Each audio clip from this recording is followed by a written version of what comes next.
তখন মনে হয়েছিল এ হলো হাসিনার ইতিহাসের শেষ অধ্যায়, মানে হাসিনার উপন্যাস শেষ হয়ে গেল, আওয়ামী লীগ আর কখনো দাঁড়াতে পারবে না, বাংলাদেশ ঢুকে গেছে হাসিনা পরবর্তী। মূলধারার সংবাদ মাধ্যমগুলি, সোশ্যাল মিডিয়া, সর্বত্র একটা গুঞ্জন বা জল্পনা বা খবর এখন খুব প্রবলভাবে দাপিয়ে বেড়াচ্ছে। খবরটি হলো বিতাড়িত প্রধানমন্ত্রী আগামী 6 মাসের মধ্যে, মানে June, July, August, September, October, November, তো অক্টোবর নভেম্বর মাসের মধ্যে তিনি দেশে ফিরছেন। এই সংবাদে কেউ খুশি, কেউ ভীত, কেউ খুব আনন্দিত, কেউ ভীষণ চিন্তিত। আর এই খুশি, ভয়, আনন্দ, দুশ্চিন্তা একটা কথা বুঝিয়ে দিচ্ছে, শেখ হাসিনার এই দেশে ফেরার খবর স্রেফ জল্পনা নয়, স্রেফ ভিত্তিহীন কোনো গুজব কোনো দিক থেকে বাইরে ছড়িয়ে দেওয়া হয়নি। এমনটা ঘটার যথেষ্ট সম্ভাবনা আছে, অর্থাৎ তার দেশে ফেরার সম্ভাবনা প্রবল। রাজনীতিতে কোনো কিছু হঠাৎ ঘটে না, সব কিছুর মধ্যে একটা প্রক্রিয়া থাকে, যে প্রক্রিয়া সবসময় সাদা চোখে দেখা যায় না। দেখা যায় না মানে যে তার কোনো অস্তিত্ব নয় তা কিন্তু নয়। 2024-এর 4 আগস্ট রাতেও শেখ হাসিনা জানতেন না যে পরদিন 5 আগস্ট তাকে প্রাণ বাঁচাতে ভারতে আশ্রয় নিতে হবে। এটা শুধু তিনি যে ভাবেননি তা নয়, বাংলাদেশের কয়টা মানুষ জানতো সে ঘটনা, যে 5 তারিখ দুপুর শেষ হওয়ার আগেই তাকে চলে আসতে হবে।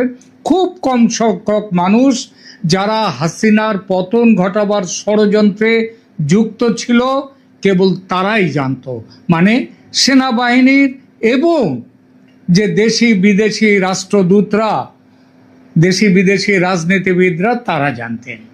বাংলাদেশের বর্তমান রাজনীতিতে তাই এই মুহূর্তে শেখ হাসিনার দেশে ফেরার সম্ভাবনা সবচেয়ে আলোচিত প্রসঙ্গ এবং প্রশ্ন বটে, যে শেখ হাসিনা ফিরছেন, তিনি কি সত্যিই ফিরছেন? একসময় যাকে মনে করা হয়েছিল রাজনৈতিকভাবে শেষ, নির্বাসিত, বিচ্ছিন্ন, আজ তাকে ঘিরে আবার কেন এত আলোচনা? কেন ভারতীয় মিডিয়ায় তার ফিরে আসা নিয়ে ধারাবাহিক বার্তা দেয়া শুরু হয়েছে? আনন্দবাজার, হিন্দু, সমস্ত কাগজে। কেন বিএনপি সরকারের তথ্য ও সম্প্রচার বিষয়ক উপদেষ্টা জাহেদুর রহমান 2 দিন আগেও বলেছেন দেশে ফিরলে শেখ হাসিনা পুনর্বিচারের সুযোগ পাবেন, সুবিচার পাবেন? কেন বললেন এ কথাটা? এটা যদি বড় কোনো ইঙ্গিত বলে কেউ মনে না করেন, কারোর যদি সেরকম মনে না হয়, তাহলে বলতেই হয় যে তিনি রাজনীতির ভাষা বোঝেন না। শুধু জাহেদুর রহমান নন, জুলাই আন্দোলনের ছাত্র নেতারা, আর তারা বলছেন পতিত ফ্যাসিস্টকে ফেরাবার একটি ষড়যন্ত্র চলছে। তো হঠাৎ এসব কথা কেন উঠছে?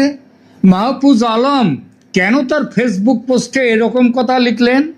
আজকের এই ভাষ্যে, এই প্রতিবেদনে আমরা খুঁজে দেখব শেখ হাসিনার সম্ভাব্য প্রত্যাবর্তন কি শুধুই রাজনৈতিক গুজব, নাকি দক্ষিণ এশিয়ার নতুন ক্ষমতার খেলায় এটি বাস্তব এক অন্য রকম অধ্যায়ের সূচনা। 2024 সালের জুলাই আন্দোলনের কথা মনে করুন। রাস্তায় লাখো তরুণ, রাষ্ট্রের বিরুদ্ধে তীব্র জনরোষ, ক্ষমতার ভিত কাঁপছে।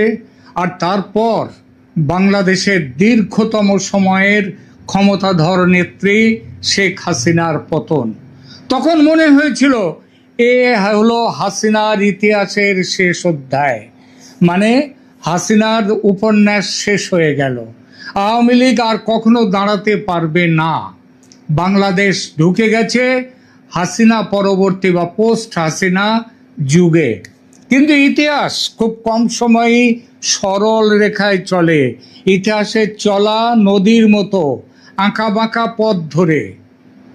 প্রথমে এলো অন্তর্বর্তী সরকার, 18 মাসের অপশাসন, কুশাসন, মানুষ অতিষ্ঠ, তারপর নির্বাচন, বিএনপির বড় বিজয়, তারেক রহমানের নেতৃত্বে নতুন সরকার, জুলাই আন্দোলনের ছাত্র নেতাদের অনেকেই নির্বাচনে পরাজিত হলেন।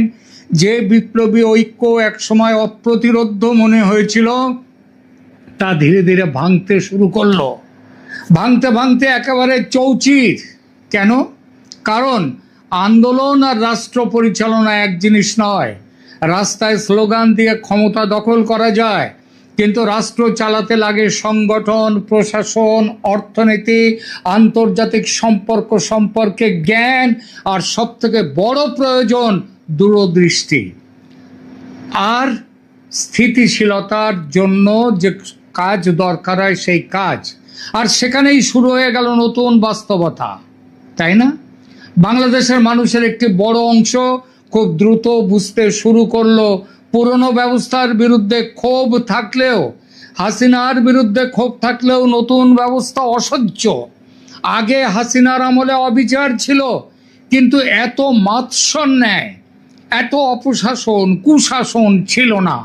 অন্তর্বর্তী সরকারের 18 মাসে মানবাধিকার লঙ্ঘনের ঘটনা সংখ্যায় ছাড়িয়ে গেল শেখ হাসিনার 15 বছরের রেকর্ড। সংবাদপত্র হয়ে গেল প্রশাসনের ধামাধরা পুতুল। মব জাস্টিসের নামে শুরু হয়ে গেল হত্যার নির্বিচার রাজনীতি, আর সেটাই হয়ে উঠল রাষ্ট্র ব্যবস্থার পরিচয়। আর নোবেল বিজয়ী মোহাম্মদ ইউনূস মব জাস্টিসকে একান্ত নির্লজ্জের মতো বললেন জনরোষের স্বাভাবিক বহিঃপ্রকাশ। চমৎকার। ধরা যাক দু একটা ইঁদুর এবার। আমার কথা নয়, জীবনানন্দ দাশের কবিতার লাইন। এর সঙ্গে পাল্লা দিয়ে বাড়ল দ্রব্যমূল্য, অর্থনৈতিক অনিশ্চয়তা, প্রশাসনিক অদক্ষতা, একের পর এক কারখানা বন্ধ হয়ে যাওয়া, বিদেশে রপ্তানি বন্ধ, টাকার অভাবে আমদানি বন্ধ, ক্ষমতার অভ্যন্তরীণ দ্বন্দ্ব, প্রবলতম দুর্নীতি, এবং সবচেয়ে বড় যোগ বড় যেটা, সেটা হলো মৌলবাদীদের দাপাদাপি। দেশকে মধ্যযুগের অন্ধকারে নিয়ে যাওয়ার ভয়ঙ্কর খেলা শুরু হয়ে গেল বাংলাদেশ জুড়ে। আর তখনই মানুষের স্মৃতিতে এক অদ্ভুত পরিবর্তন শুরু হলো। যাকে একসময় বলা হচ্ছিল স্বৈরাচার, তাকেই নিয়ে মানুষ বলতে শুরু করলেন একজন নয়, 1 থেকে 2, 2 থেকে 200, 200 থেকে 2000, 2 লাখ, 2 কোটি।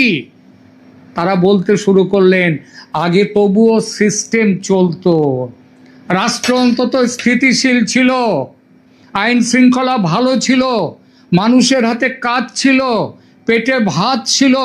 এটাই রাজনীতির সবচেয়ে জটিল মনস্তত্ত্ব। ক্ষমতাচ্যুত নেতারা কখনো কখনো ক্ষমতায় থাকাকালীন সময়ের চেয়ে পরে বেশি কার্যকর বলে মনে হতে শুরু হয়। জীবিত জুলিয়াস সিজারের চেয়ে মৃত জুলিয়াস সিজার আরো বেশি শক্তিশালী। কিন্তু এখানেই গল্প শেষ নয়। আসল নাটক শুরু হয় আন্তর্জাতিক রাজনীতিতে। ভারতের হস্তক্ষেপে তারেক রহমানের দেশে ফেরা সম্ভব হলো 17 বছর পর। নির্বাচনে বিএনপির বিপুল জয় এলো। অনেকেই বলল ভারতের ইঞ্জিনিয়ারিংয়ের দরুন। এ কথাটা আমার কথা নয়, বাংলাদেশের মানুষ, জামাত পর্যন্ত তাই বলেছে, যে ইঞ্জিনিয়ারিংয়ের একটি অংশ ছিল বিএনপির পক্ষে আওয়ামী লীগ সমর্থকদের বড় অংশের ভোট দান। জিতল বিএনপি 2/3 বেশি মেজরিটি নিয়ে। ভারত বন্ধুত্বর হাত বাড়িয়ে দিল সেই তারেক রহমানের আসার আগে থেকে। আন্তরিকভাবে বিএনপি সরকারের সঙ্গে সম্পর্ক পাকা করতে চেয়েছিল ভারত, কারণ দিল্লি বুঝেছিল নতুন বাস্তবতা মেনে নেয়াই বাস্তববাদী কৌশল। কিন্তু এরপর কি হলো? ঢাকা ধীরে ধীরে চীনের দিকে ঝুঁকলো, পাকিস্তানের সঙ্গে কূটনৈতিক উষ্ণতা বাড়লো, জোর কদমে শুরু